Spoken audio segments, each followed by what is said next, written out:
shocked.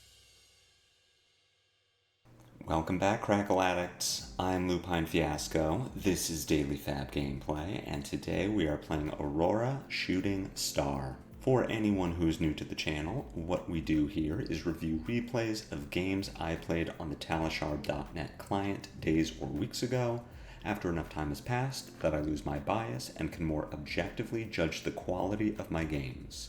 I will talk through turn cycles as if I were taking them now, explaining my thought processes for the lines I would take, and compare that to the lines I did take. We either learn from my mistakes or reinforce good play patterns with the overall goal of tightening and optimizing our gameplay in the future, taking down paper events, and walking away with that shiny, shiny cardboard. If you would like to check out the deck I'm playing here or try it for yourself on Talishar, there is a FaB deck link in the video description below. While you're down there, if you haven't already done so, please consider subscribing to my channel. It is the best free way to support me and to make sure that you see daily FaB gameplay in your video feed 5 days a week. If you'd like to engage further, there is a link to my Twitter, to my Discord, and to my Patreon. Without further ado, let's jump right into the action.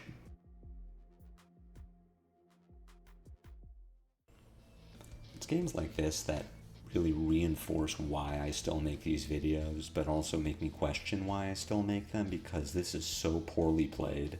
Such a loss of an extremely winnable game, but, you know, my loss is your gain. We all get to learn all of the mistakes I made while playing this. If we do lose the die roll, we will be going first, but Sigil of Solace is a fantastic turn 0 play, so we will just gain 6, and Arsenal Lightning Surge. Easy peasy, real no decision making here. Draw into an Arc Lightning hand, and if we look, we can just calculate out before blocks how we're going to make this work. We play Arc Lightning, play Static Shock, Lightning Surge, Second Strike, Snatch. So already Arc Lightning is worth 4, and the rest of the hand is then worth, assuming everything hits, Static Shock hits for 4 plus 1 is 6. Lightning Surge from Arsenal is 4 plus 1 for 11. Static Shock is 4 plus 1 for 16. Snatch is 4 with a card draw, and the Arc Lightning itself is 1. So we're getting a 5-card 21 with Snatch drawing a card at the end of the chain. We even have the potential to use Snapdragon Scalers if we wanted to be a little risky, but at that point I don't mind arsenaling whatever I draw from the top of the deck. The point is we're not going to block here. We convert this hand very well, and we get a lot of damage from it. And dropping any of those component pieces to block here, it would be Static Shock if we were looking to prevent some damage. Just isn't worth the offense that we get by attacking with 5 cards. So we're going to let Zen just play out his turn. We can block with armor if we need to. It seems unlikely. We're expecting this Crouching Tiger will be followed by either Chase the Tail or Tiger Swipe. The Tiger Swipe for 5 here is not easily coverable by armor, and we also aren't concerned about Zen making a Crouching Tiger, and we see that that Crouching Tiger is just going to go to waste. So we'll play the Arc Lightning here. I do think that the correct follow-up to this is Static Shock.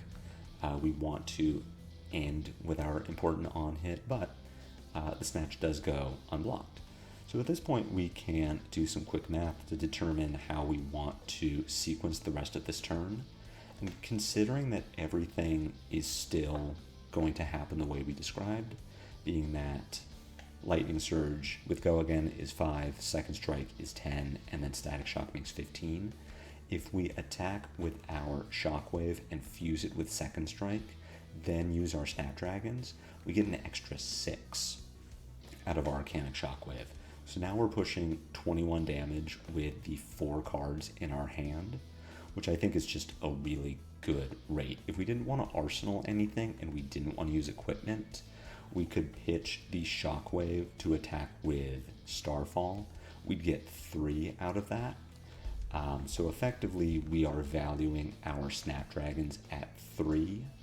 There is a good argument for not doing that. We could also just get our 15 damage between Lightning Surge, Second Strike, and Static Shock, and then Arsenal Shockwave. We really have 3 options here. We get, it would have been 21 more damage after the snatch. If we play our Shockwave, fuse it, and snap it, it is an extra 3 damage if we pitch the Shockwave into Starfall and save our snaps, or it is 15 damage if we don't snap and Arsenal the Shockwave. So essentially, 21 damage, no Arsenal, no snaps, 18 damage, no Arsenal with snaps, 15 damage with an Arsenal with snaps. Considering that Zen has no inclination to block here, this is going to be a short game, so I do want to get my snaps value as early as possible. I'm also concerned about Command and Conquer. I don't want to put a card into my arsenal if Zen is keeping 5 cards, because I'm worried that one of those cards will be Command and Conquer, and that I now get punished for having to protect my arsenal. And sure, I have Crown of Providence, but I could have just gotten 6 damage out of that card, or 3 damage by pitching it. I do think we should have gone for the biggest number, used our snaps, just to benefit more from Arc Lightning, because if we Arsenal this Arcanic Shockwave and get to keep it, we're probably only pushing 5 damage with our snaps rather than 6 like we would be on the Arc Lightning turn. And in these aggro races, every little bit counts. The hand that we draw into is really good with the 4 cards. It even works well with the Shockwave we have in Arsenal, though not quite as good as we would have liked to get. We definitely would have gotten more value from snapping and playing the Shockwave on our last turn. Just based on the fact that we need to play a lightning card to make our turn really function the way we need it to, but our lightning cards are somewhat limited, and I'll explain what that means. So how I would like to play out this turn is play Entwine Lightning, fuse it with Blink, assume that Zen is going to take that damage, play Second Strike for another 4, so at this point we've dealt 8 points of damage, play Shockwave, fusing it with Blink, then snap. At that point, we now have a Blink in hand and a Shockwave in Arsenal, but the Shockwave in Arsenal can't get go again, or can't fuse, rather. We could Starfall, Shockwave, make an embodiment, or Starfall, grasp, Shockwave, but we can't fuse both Shockwaves. And the reason we can't fuse both Shockwaves, the reason we can't Entwine Lightning, Shockwave, Snap, Shockwave, is that we haven't played a Lightning card yet, so we cannot, say, pitch Blink into Aurora and then fuse the second Shockwave with Second Strike. So we need to have played the Second Strike so that we can then Shockwave, fuse with Blink, pitch Blink into Aurora. But once we've pitched Blink to make our embodiment, we don't have a Lightning card left to fuse the Shockwave. So the most damage I can get out of these 5 cards, and what I would like to do, is Entwine, fuse, Second Strike, Arcanic Shockwave, fuse, Snapdragon, pitch Blink into Grasp, attack with Starfall, attack with Shockwave. And altogether, that is Entwine for 4, Second Strike makes 8, fused Shockwave makes 13, Grasp plus Starfall makes 16, and then the last Shockwave is 4 for a total of 20. I want to get my 4-card 20 this turn. And if we block with a Shockwave, we are trading 4 points of offense for 3 points of defense. Again, we are pretty far ahead on life total. We have all of our armor. We are threatening lethal if we hold on to all 5 of our cards, but we aren't threatening it if we only hold on to 4. So I do want to keep all of these cards. Now, it is important that we block the Tiger Swipe here because we don't want Zen to have additional Tigers for Chase the Tail combos. If Zen had 2 Chase the Tails here, that's really bad for us. It does mean that we cannot block this Bittering Thorns without giving up way too much value. We could block with Crown of Providence and Second Strike. It just isn't worth it. We're going to take the 5 points of damage from Bittering Thorns and then the additional point on whatever comes after, maybe a Zephyr Needle. But we could put Entwine and Second Strike in front of this and get a 3-card 9 with Shockwave Fuse, play Blink, Shockwave. It just isn't worth it. We can take the damage, especially if we're threatening lethal, because that is going to force Zen to give us something. So we've got a Zephyr Needle coming in for 3. With Go Again, at this point, it's either going to be Command and Conquer from Arsenal or Zephyr Needle, probably Mauling Chi, maybe Spinning Wheel Kick, but a 1 for 4 or a 1 for 5. And we do see that Mauling Chi, which we aren't going to block. So at this point, again, I want to use my snaps. The game is quickly coming to an end. I want to get that value, and I want to be threatening lethal. And the only way to threaten lethal is to use Snapdragons this turn. We get armor out of Zen. It's completely covering the Entwine Lightning. So now our sequencing does change. We need to Arcanic Shockwave Fuse before we Second Strike. You see me make that mistake here and then quickly undo it. Just because we haven't dealt damage, so Second Strike is not active.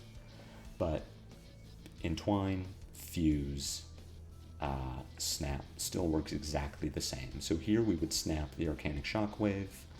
Zen has now taken damage, so we get to Second Strike for 4 Go Again, put Zen down to 10. We pitch Blink into Grasp, attack with Starfall, put Zen down to 7 if he doesn't block, and then Shockwave puts him down to 3. Again, all assuming he doesn't block.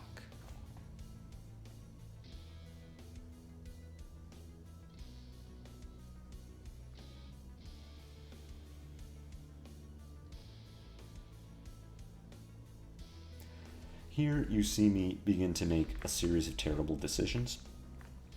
Again, Grasp, Starfall, Shockwave is 7 points of damage, puts Zen to 3.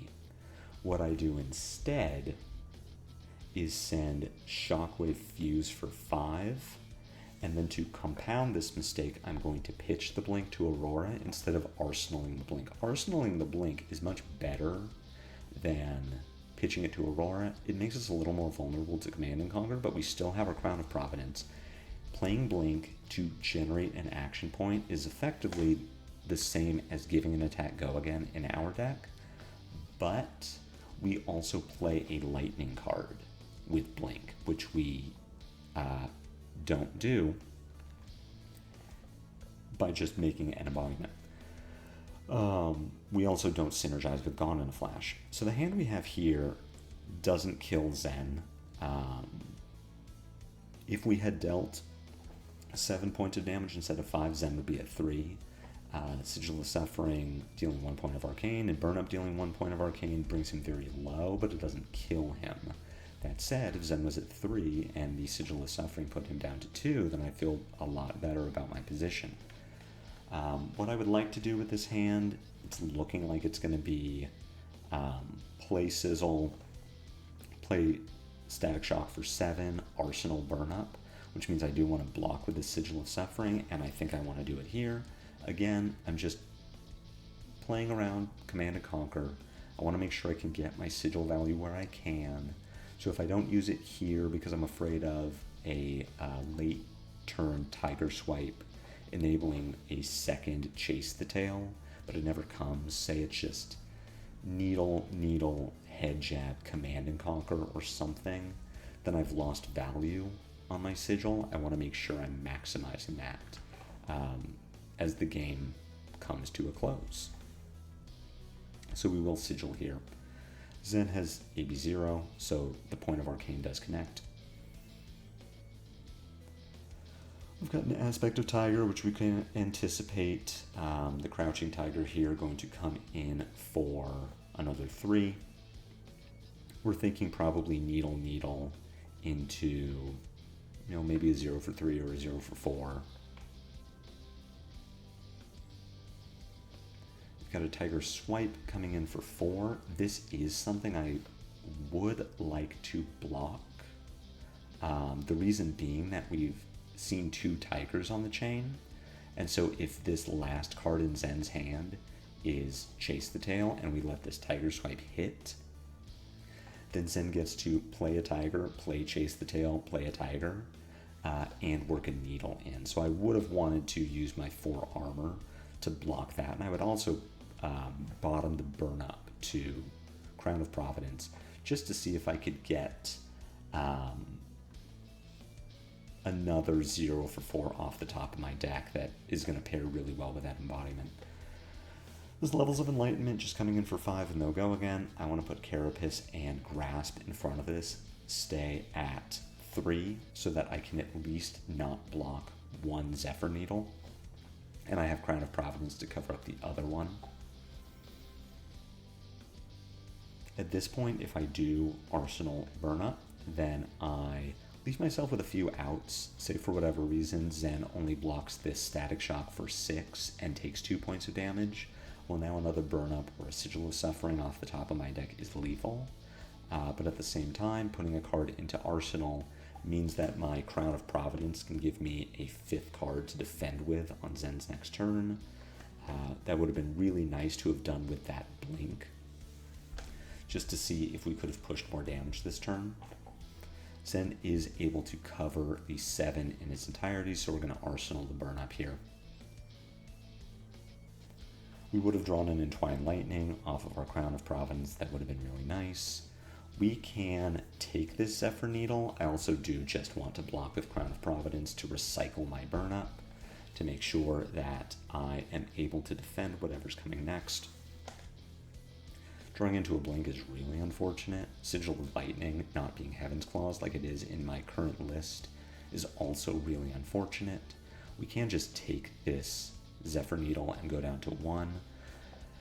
Thankfully, we do have cards that block. So this Entwine, I'll cover this Mauling Chi with Entwine Lightning and Burn Up.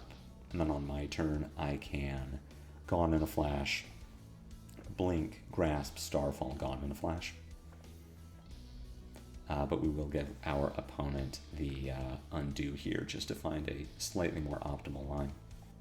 Keep in mind, too, that if we had dealt 3 more points of damage with our Snapdragon Scalers on the Arc Lightning turn, or if we had dealt 3 more points of damage on the previous turn with Blink, our opponent just dies because we can block everything until they show us that they don't have a Chi in hand to pay for Kasaya, and then we just shoot them with Shock.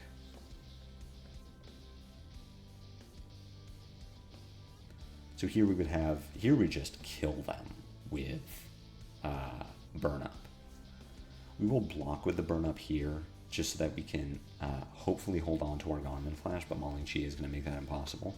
We can cover up the damage. On our turn, we will pitch Blink into Grasp of the Arknight, attack with Starfall, hope that our opponent doesn't block, because we get to play Sigil of Lightning to turn Starfall from 1 damage into 2.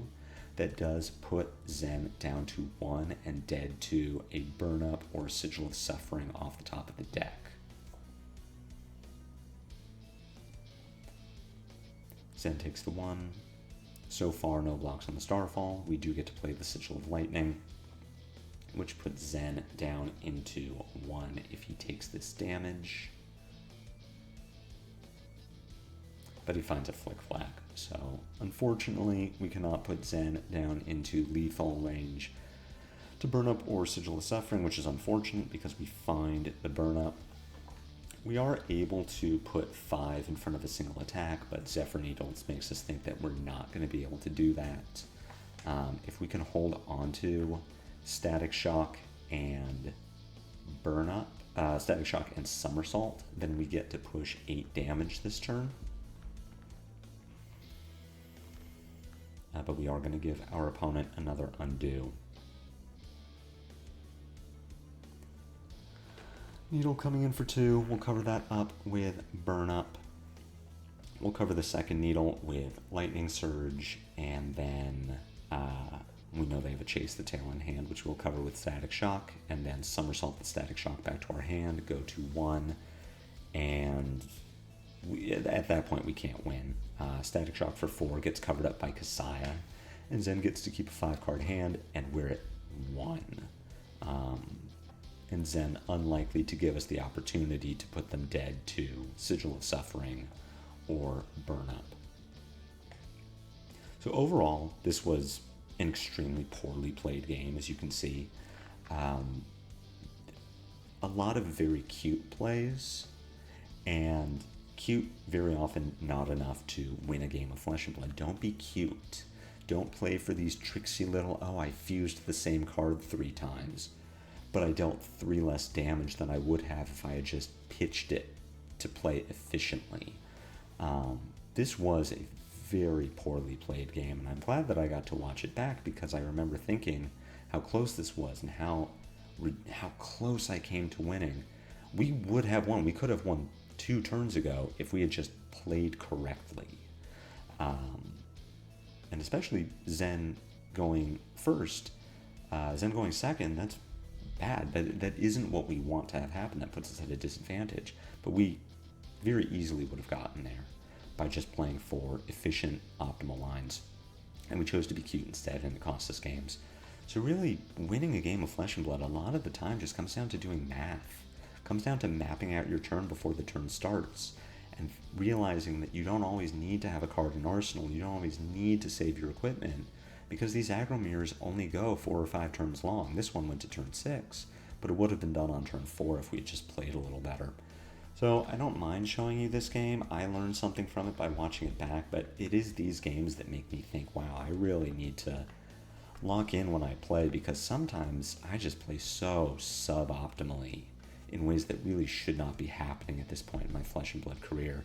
So this one was a little disheartening to watch back, honestly. A little sad to see how victory was right there, and I just didn't do the fundamental basic steps to win a game of Flesh and Blood.